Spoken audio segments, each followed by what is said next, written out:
So, ayan guys, oh. Tingnan nyo. Mag-mekos muna tayo. Ito yung pamatid uhaw. Kung yung nakita mo, oh, binilender. Ayun, oh, nugasan yung mga dahon-dahon. Yan yung herbal, oh. Yan nakita nyo kung ano-ano yung nilalagay ko, kung ano yun. Tapos puro dahon. Hindi ko alam kung may lahing kambing sila. Kasi pili puro dahon. Ito yung pamatid uhaw.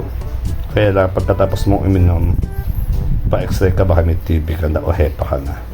O, kita niyo, oh, may aloe vera pa. Pinakain may aloe vera? O, iniinom ba yan? O, diba? Ito mga masarap, mekos insan. O, kita niyo, mga insan. O, Diyos ko, ano yung bayabas?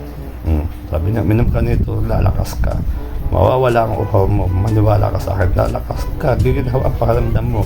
Kinabukasan, may TB ka na. O, sabi ni Manong, kung hindi TB, hepatitis. O, yan, o, maniwala ka, kinabukasan pa ni Kuya, o, lagay. O, yan, yung kulay po lang ngayon, kamote. O, dahon, damo na yan eh. O, sipin nyo, o, binayap. O, iniwahiwan niyo Kuya. Di mo alam kung damo o plastic ba o istro ba yan. O, binilender. Ano kaya ang lasa niyan, no? Kamekos, mga insan ko. O, yan yung baso. Yung may tubig ba yun?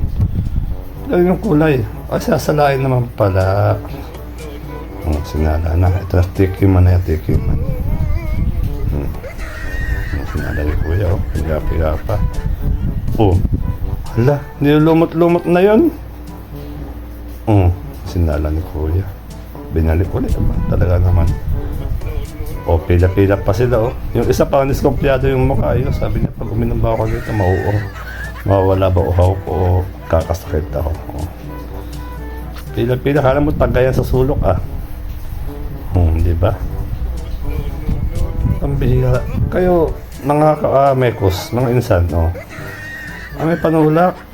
May pinapatak pa sila. Kayo bibili kaya kayo ng ganyan? Eh yung balbas pa lang nung ni brother, parang puro-puto na. O, diba? Kaya naman siyang parang chichirya. Ewan ko sa inyo kayo kung bibili kayo.